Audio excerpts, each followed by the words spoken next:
Do you guys know what art is? Painting? Music? What is that? Yeah, it's a form of expression. That's what art is. So today we're going to cover the basic parts of a presentation. What goes into a presentation, the audience, you guys, what message you want to tell. Today was introductions about who you are, about what your background is, what the message you want people to walk away with, how to come up with big ideas. Part of the class is going to be homework writing and essay writing. Big struggle is coming up with the big ideas to put them on paper. Second, how do we actually get started with a presentation? So a lot of it is theory, and a presentation is just a more formal way to express your ideas. Today you talk with your friends. You talk with your friends? Yeah, chat. Yeah, you chat. What do you talk about? Okay. And you have ideas about work. You have complaints, you have goals, you have visions. You want to tell your friends about them.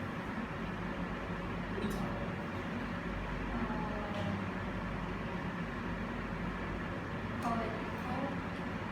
Right. So you have ideas about politics, you have ideas about government, you have ideas about the way the world should work. And you convey those ideas. What do you talk about? And talk with my friend, my boss, my supervisor, my friends, anything. You talk about pretty much. Yeah. That's all public speaking. You already do this today. The only difference is you're going to do it in front of people with less feedback. You talk to your friends today, you make eye contact with your friends, they respond, you respond. That's a conversation, no different. Earlier I was talking about presentations being an art form. Music. How many of you play an instrument? Instrument. Guitar. Play instruments? Start playing an instrument.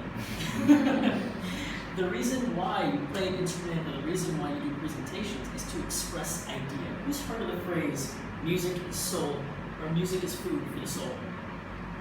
Anyone hear that before? Music is food for the soul? It's one that I like.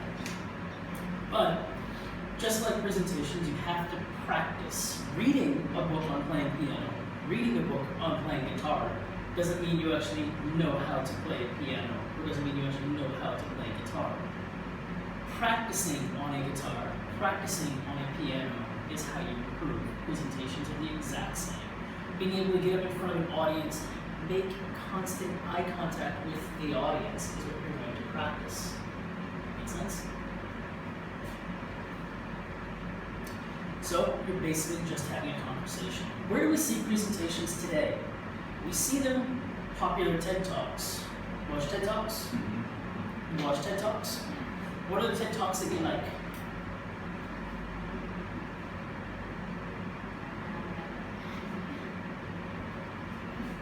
Don't know?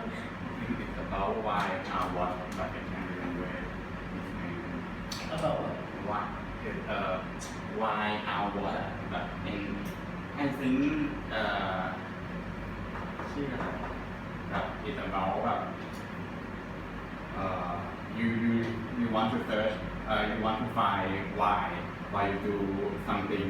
What motivates you? What motivates you, Yeah. and then it's how the process will come when you have why, and then it's what you do, and you have why, how why. So one thing to remember, why. Always ask why. We're going to talk about that today. But why will lead you on the longest journeys. By the way, if I speak too fast, tell me to slow down. I have a tendency to get excited about this. It's a fun topic. You see them at wedding speeches. How many have gone to a wedding? The best man, right? The best man gets up, talks about his friend. The best woman gets up, or the bridesmaid gets up and talks about her friendship. Right? Sales meetings, interviews, company meetings, these are all places where presentation skills are vital because you get up in front of a room and you speak to other people, you move around, and you actually tell. One of the jobs as a speaker is to entertain. So most of the time when you're putting together a presentation, it's like, oh crap, I have to put together a presentation. How many of you have given a presentation before? Have you? What's the hard part about a presentation? What's the difficult part?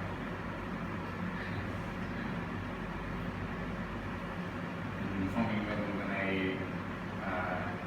I'm at the university, I think to keep attention of the audience. Other people will like. All right, so how do you make your message relatable to the audience? How do you keep them drawn in? What about you guys? What's the hard part? What's difficult about presentations? I think it's hard to remember what I want to talk Okay. and what is exciting. Cool. You're passionate about your topic, or you're nervous at the same time.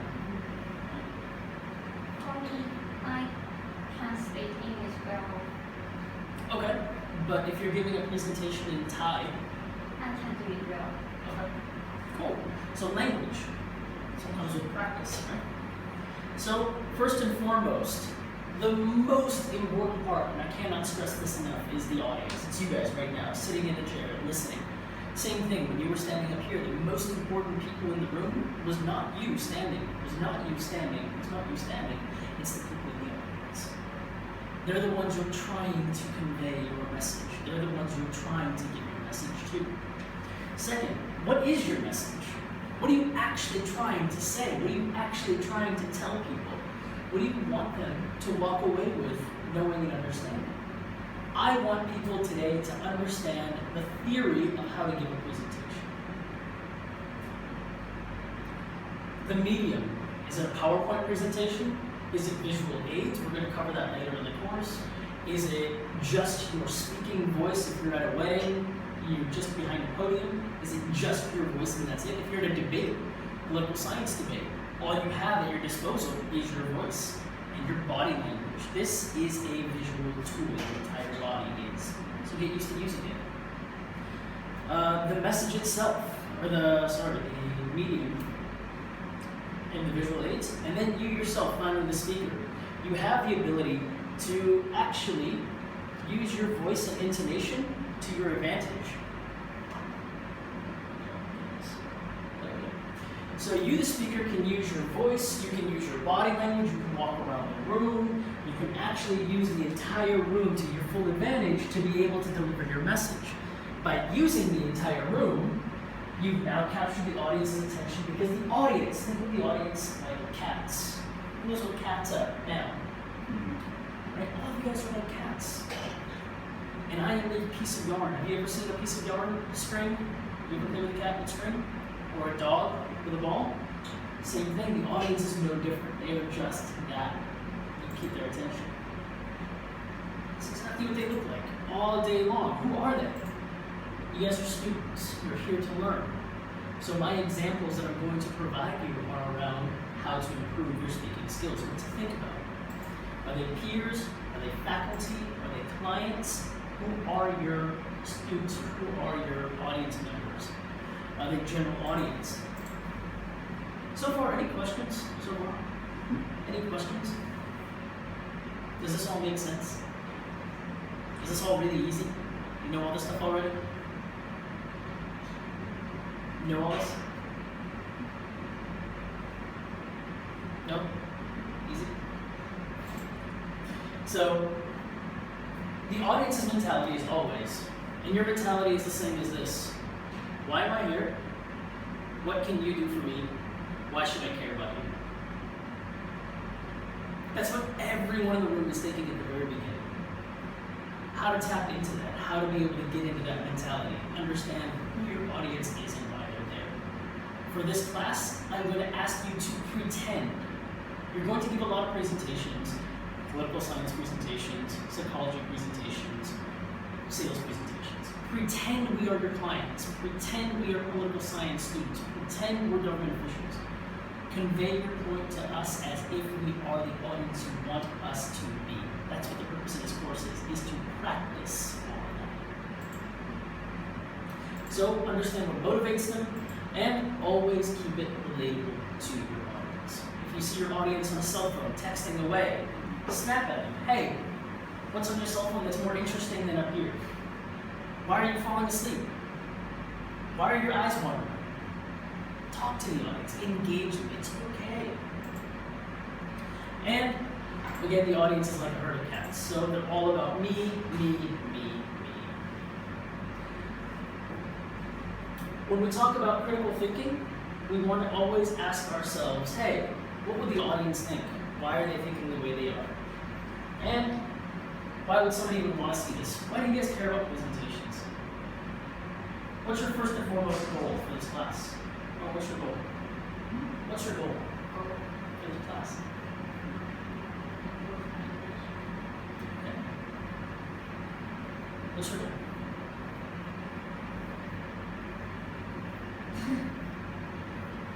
Improve English? What's your goal? Improve my English skill for presentation. Okay. So all of it's around presenting yourself, speaking English better. How are you going to be able to speak English better? You're going to practice up here, standing, speaking English slowly, speaking English pronouncing correctly, speaking English grammatically correct. That means when you're preparing for your presentations for every class, we're going to outline or write down every single word of the speech. Make sure it's grammatically correct. If you have questions on grammar, that's what I'm here to help you with. So if you're doing a presentation and you want help with your grammar pronunciations, tell me, email your presentation to me, ask me if it's okay with the grammar, and then you can practice the delivery here in class. Right? That does two things. Forces you to write everything out. Second, when you're up here, it forces you to remember the correct grammar, correct pronunciation, as well as your message and all the other things that we're going to practice in class. So if you're talking to a client, focus on numbers, time saving, money saving. If you're talking to peers, political science peers, faculty at school, focus on the findings, focus on the theory, focus on the things that they want to hear. How do you find out what they want to hear? How do you find out what your audience wants to hear?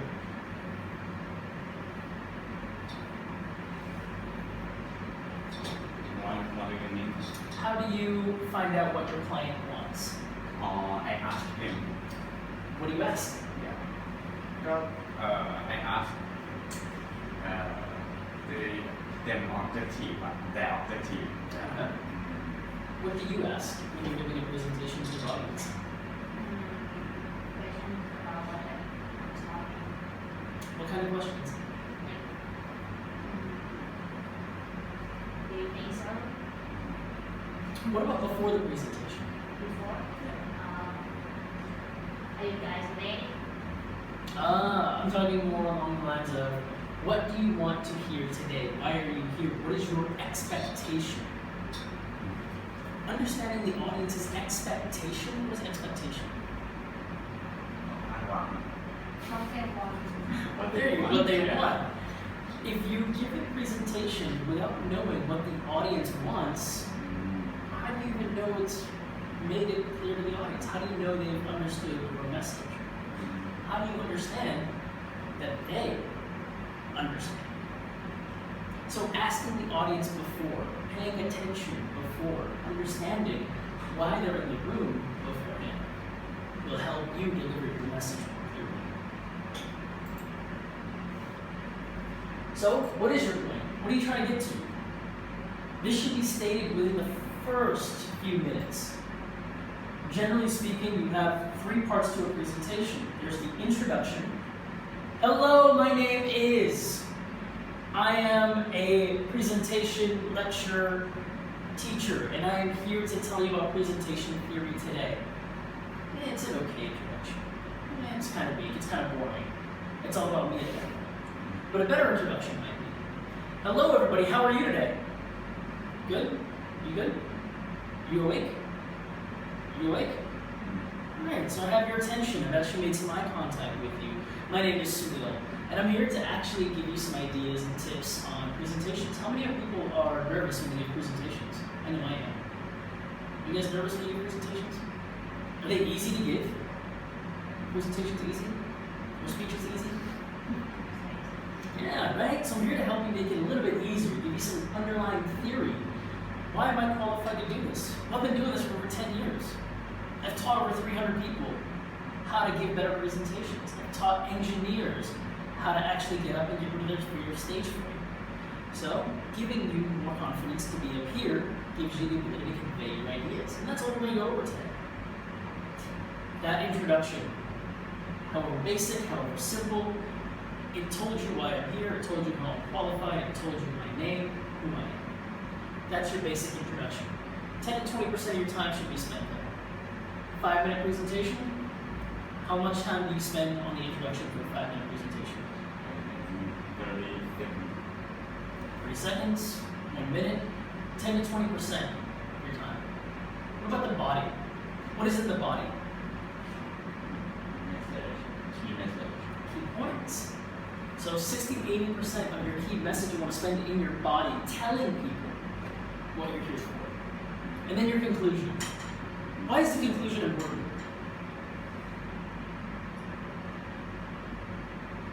To summarize the whole message That's one. and bring them memorize what we talk and the key takeaway. Good. Key takeaway points. That's one component. The audience will remember the very last thing that we talked about. If you end on a quote, if you end on a serious note, if you end on a joke, the audience is going to remember. All your key points, all you're doing in an entire presentation in the body point is hammering the point home. This is what to think about. This is what to think about. This is what to think about. The conclusion? Now that you've thought about it, only through great practice can come great outcome. Conclusion. Now people think, oh, I have to practice a lot in order to have it. So focus on the body primarily. This is the first thing you're going to build out.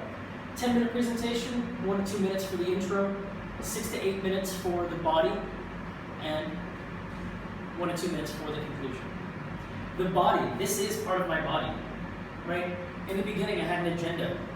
And the agenda was to be able to say, to be able to outline who is, or what are the parts of a speech, or what are the parts of a presentation.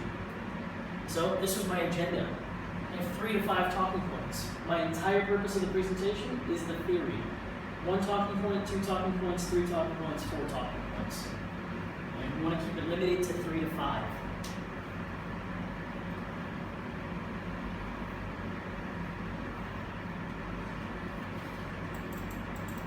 It's got to be faster than we can do this. Figure it out.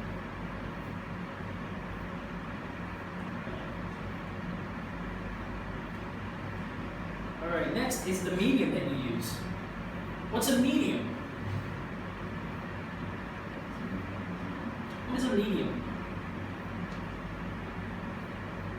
The tool that you use for delivery.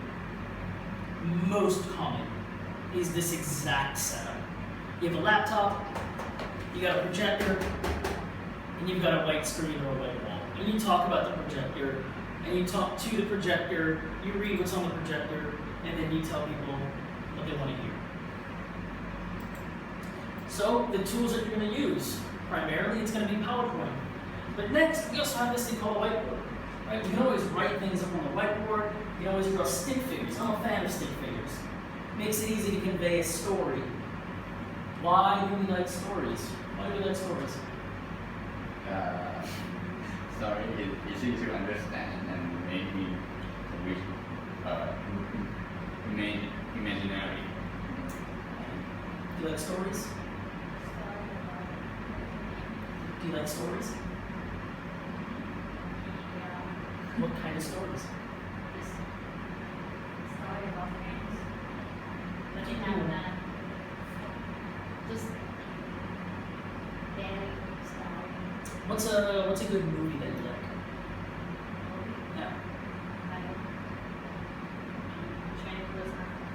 Right? Train to Busan. What is that? It's a form of a story. All you're doing in a story is conveying your ideas. All you're doing in a story is building up characters, building up a journey for people to go on. Telling a story to your audience. When you were kids, you probably read 90 by 9. right? Or some other books similar to that to learn Thai when you were children, right? Who knows Mani Mana, ได้เลยนะมานีมานะ Oh, yeah. right? Stories, easy for people to remember, for your audience. You want them to remember stories. So we're going to practice that in this class, how you tell stories. And I'm going to critique your stories. I'm going to tell you this was a good story, the audience was captured, or I'm going to tell you here's how you can improve your story. So you as the speaker, like I said earlier, you can use your entire body language for your story. If you're conveying a point, last week James gave a presentation on time management. He talked about 4 different components of time. There's your A task, B task, C task, and D task. Order of importance. Most important, least important. And we'll talk about A task. The most important thing I want to do at the very beginning of my day. The second most important thing in the middle of my day. And the least important thing at the end of my day. Watching movies, least important. I can do that at the very end of my day. So things like that. If you have a podium, you're stuck in a particular place and you have to speak from one place, use your arms. Use your voice. Political science, poli-sci, you're going to be stuck behind a podium most of the time when you're giving a presentation. It sucks. Like there's a microphone in a debate, you have a person across the table, and you have to share your ideas that way. So, what is it that you do to make your point more valid? You use your body. Use your big arms, step outside the podium. Hopefully they have a wireless mic, you can walk around. Those are things we're going to practice. So you as a speaker, you are a conductor. All you do is basically rule the emotions in the room and make sure people are paying attention to what you have to say. Very simple. You give life into the presentation. Your passion gets shared to other people. You are an incredibly important part of this presentation. Enthusiasm, passion, they get carried a long, long way. Remember your energy level. If you're excited about something, what do you think the audience is going to do? The audience is going to fall asleep if you're excited? No. The audience is going to be awake if you're excited. Right? Eye contact. How many times am I looking back at this presentation? How many times am I reading from this presentation? How many times am I looking at the audience? Right? When we convey our message to the audience, we want to give equal distribution of eye contact to everybody. Why? Why is eye contact important? Why is it important? One way I have to contact to the audience Yeah, why is eye contact important? is show that you interesting. Conveys interest. Why is eye contact important? When we care about it. Yeah, we care about you, the audience. Eyes are the way into the soul, right? Who's heard that before? The eyes are the window to the soul. Anyone hear that before? Why? Because the eyes are how we take in information and we process information. These eyes, they take in so much information and they interpret so much information. Literally, they are a receptor to the brain directly. Right? So body language and getting feedback. I observe you on your cell phone, talking and texting away. I'm like, wait, hey, Greg, pay attention. You have questions? All right, then why are you on your cell phone? Right? We've all seen this. Everyone, most of the people, and I can guarantee you have all done this. You get up here, you care more about your message than you do the audience. You don't really look at the audience, you look at your PowerPoint presentation. I don't ask you any questions. I just sit here, this is what you should do, this is how you should do it, this is why you should do it, and already the audience is zoning out. What does zone out mean? Zone out. Lose my mind. Not lose my mind, but lose interest. Fall asleep, lose interest. Your friend is talking and talking and talking and complaining and complaining and complaining and complaining. What do? You're like, shut up already. But they're your friend. You can't tell them to shut up. Unless you're a really good friend, then you tell them to shut up. But if they keep talking and talking and talking, grandma, yeah, it keeps talking and talking and talking and talking. Like, oh, grandma, I love you. Please stop. And that's zoning out. Poor eye contact. Not looking at the audience at all, but just simply looking at the presentation. A presenter that only cares about his own message, doesn't engage with the audience, they have really poor eye contact, they read from their slides, and I haven't really thought about what I'm going to present on, and so that's what makes a really, really bad speaker. What happened there? That was a really, really bad example, but a lot of people do this. They turn their back to the audience and they start reading from the slides. It's happened. In this class, it has happened many times, and that's what we're here to try and correct. This is going to be a hard thing to do initially, but it's an incredibly useful tool. You do it a couple times in the beginning, you will understand the use of it. But outlining, and what I mean by outlining, can I say marker real quick? Just mark this. Thank you. What I mean by outlining is creating what we call a brain map. Say you have to give a presentation on political science and ASEAN. Right, ASEAN in the middle, that's the main purpose of your topic. From here, draw out a couple different lines. Start writing out the words that come to your mind when you hear ASEAN. Countries, trade, labor, currency.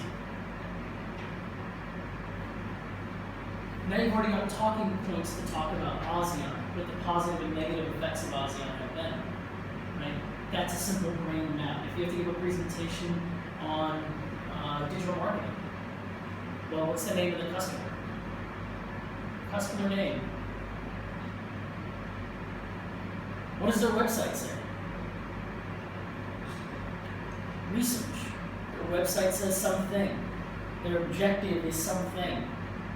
Their target market is something. The whole point of a brain map or ideas is so you can generate ideas and give it flow. Once you give it flow, you can then organize your ideas. There's two kinds of presentations, two very basic ones. One where we're selling something, sales presentations. Very familiar with those, right? Second, political science. You discuss a lot of theories. Same thing with education and psychology, discussing more theories. These are going to be the brunt of your presentations here, where you're educating an audience. But no matter what, whenever you're educating an audience, there's problem solving. That's why we have debates. We're trying to solve bigger problems. So, give it to in a framework. What is the problem? Why is it a problem? How did the problem become? And how do we solve the problem? And we're going to practice all of this in the coming weeks. If we're educating an audience, we're sharing a passion. This is where we tell a story. If you're talking about poli-sci, you're talking about someone traveling through ASEAN, make up a story. Jim was traveling through ASEAN and he had dollars. He started off in Thailand. He had to convert his dollars into Thai baht. But then he went to Laos for a little bit. He had to convert his baht into Laotian, what is the currency in Laos? I don't even know. I should know this. But then he went to Siam and he had to convert it into another currency. Then he went to Indonesia, convert it into another currency. All those currency exchanges ended up costing Jim 60% of his income. 60% because he had to keep giving currency tax along the way. If we got rid of the currency and made it one unified currency, travel throughout ASEAN would be much easier. Makes sense? So, same thing with a customer story. Where you have a problem, how do we solve it? So, research. Nothing says that you cannot go and watch other people present what you just presented on. Political science, political theory, many people have done research and presentations on this. There's many readings, writings, all of that on this. So, practice, do research. And finally, when you're putting it together, when you're starting, start with the body of the presentation. Always start off with the main 60 to 80%. The 60 to 80% will set the tone for the conclusion, which is what you want your audience to walk away with. And then finally, you can put together your introduction, which means how are you going to provide energy for the room so they actually pay attention to the rest of what you have to say. Most common mistake. People start with the introduction. How am I going to start this? Oh crap, I have no idea how I'm going to start this. What am I going to talk about? Oh crap, I have no idea what I'm going to talk about. I don't even care about the ending, I just want to get through with this. That is the most common mentality when it comes to presentations. Why am I telling you all of this? So you can start with the body of the presentation, create this first. Then the conclusion, what you want your audience to walk away with, and finally your introduction, how you want to breathe life into your presentation. Alright, so today, we kind of went over what is a presentation. You saw what a presentation should look like, how you should present, how you should interact with the audience. Don't read your slides. Don't be this person. Be this person. Talk, move around the room. Use the whiteboard. Use multiple things. So we're going to practice those things. And finally, relate. How do you relate to your audience? How do you get them engaged in a story? And some basic guidelines to get started. So next week we'll talk about intros, conclusions, transitions, flow, a lot of different things I'm going to throw at you. Okay? All right. Any questions? Pretty easy, basic. Super basic, right? Can I go to the colors? No. Oh. Go for it. After you like only that with body, with the body, Start with the body of the presentation. information. When you're creating your presentation. So the question was, why start with the body when you're creating the presentation? You have one thing at your disposal. You know what you want the audience to walk away with, or what your topic is. Once you have your topic, you start brain mapping. You start coming up with all of these things. These are parts of your body. None of this is in your conclusion. None of this is in your intro. This is all part of the body.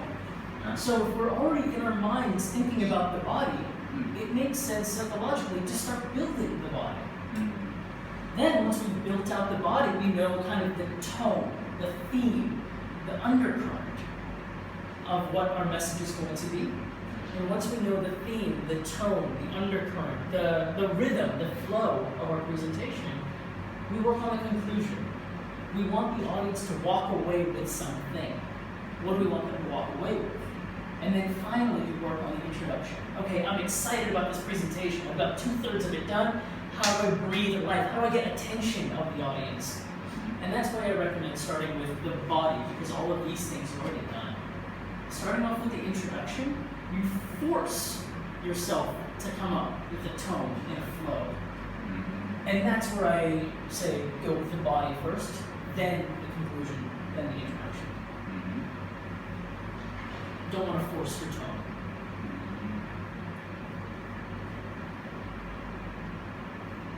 Actually, I think body can give attention for the audience.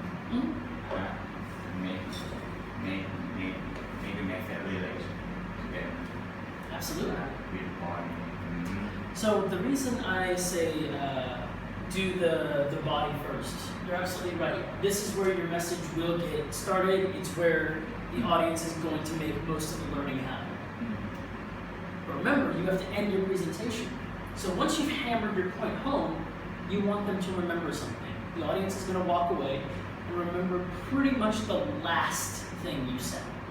So if you've done all this work to put together all these points to hammer into your head, I want you to remember something.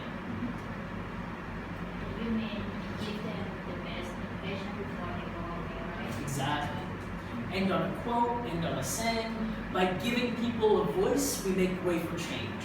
Right? So by giving people a voice, we make way for change. That's my goal in this course. That's my purpose. The introduction. Yes, incredibly important. First impressions matter. If I screw up my introduction, If I screw this part up, interviews, you go for interview, if you screw up the handshake, if you don't dress nicely for an interview, you have to dig yourself out of a hole. You better hope that your body is good enough to get you the job, because your first impression was already pretty bad. So how do you get your body to then walk away with the main message? Breathe life into it. And that's my theory on how to construct, not how to deliver, but how to construct when you're building out your presentations for next week. Put together the body, the meat of the message first, what you want your audience to walk away with. Remember, it's all about you guys, it's not about me. If I wanted to, I could rent this room out for absolutely no audience members and just sit here and speak and orate and talk and talk and talk to an empty room. That's not a presentation. That's crazy. So, in the introduction, how do I get your attention, get you energized, and get you focused? How to make your body not boring. So we're going to talk about that in later lectures, but exactly what we did today, right? Today. Hopefully what I did for you, and you tell me if this resonated or not, but this is my body, right? Presentation theory. Why is it important? Hopefully going through all of these, giving you a frame of reference. In my mind, you are here to improve your English, but also get rid of your fear of public speaking. Knowing that this is a presentation course and you want to get rid of the fear of public speaking, you should understand what public speaking is. So that's why I went over the theory first. This may or may not have resonated with you. I hope it did. I think it did. But then what are the components and how do we actually make sure that we address them? So these are the things you need to think about. First and foremost, the audience. Second, what you want to say. Third, the medium. This is my body right here in this presentation. You make your body interesting by asking questions, engaging the audience, telling a story, telling jokes. Right? If we take the example of Jim traveling through ASEAN, again, he's landed in Thailand, and now Jim wants to travel to Laos. Now he's got to change his currency again. Changing currency means going from Thai baht to the Laotian dollar, to then to Siam Reap, to then to Indonesia, to the Dong, to then to China, or whatever the Philippines, right? During all that process, traveling from country to country to country, Jim had $1,000 US. In the entire process, Jim lost $500 just in exchanging currency from one country to another country to another country. So how do we solve that problem and make tourism a lot easier for people to come to ASEAN? That's a big problem today. How do people move from country to country when we have labor demands that increase? Say there's a rain shortage in Thailand, but there's a rain surplus in Cambodia. Now there's going to be more rice in Cambodia. So how do we shift labor down there so people can make a decent economical wage to live? So how do we do that? Those are the ideas that we want to discuss, but telling them through a story is easy. Right? When you're telling a story, a few tips. Keep the name simple. 2-syllable name. That's what I go with. Tracy, Marcus, whatever your name wants to be. Pick a name that you go to. Second, give very, very few details about the person that you're talking about the story. That way, you in your mind think to yourself, what if I'm Tracy and I'm going through this? I can imagine what it's like. Tracy's 25 years old. She's traveling through the country. Now you're putting your own emotions, your own thoughts as Tracy. You're putting your own emotions, your own thoughts as Marcus. However, if I tell you that I did this, I did that, I went here, I learned this, your automatic assumption is, wow, there's either something really wrong with you or you're really, really special.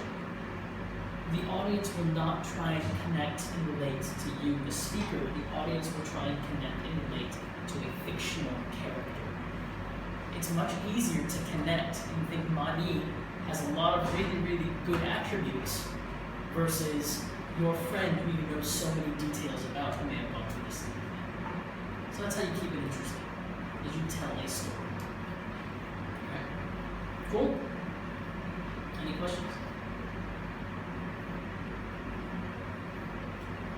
Alright. So we also have a formal presentation today.